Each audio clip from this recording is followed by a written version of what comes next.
Stop buffering.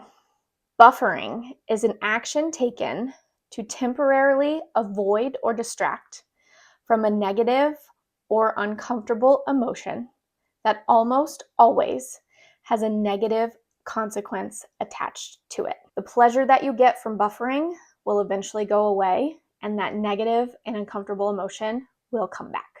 And it almost always has a negative consequence attached to it. So if that's the case, why do we do it? Because we have a primitive brain. Our primitive brain wants to avoid pain.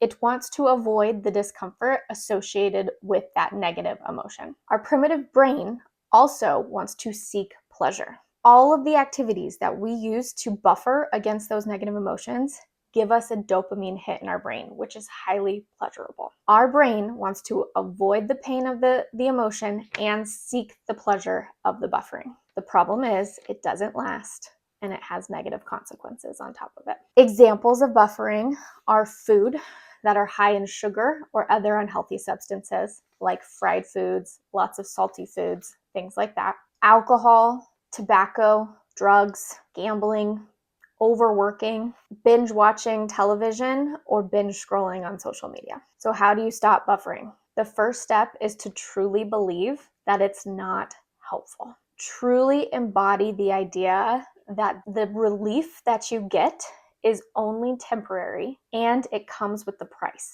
The more you practice believing this, with time, you will start to notice that the beneficial effects of buffering, that temporary dopamine release, actually lowers, and you don't get the same amount of pleasure from it.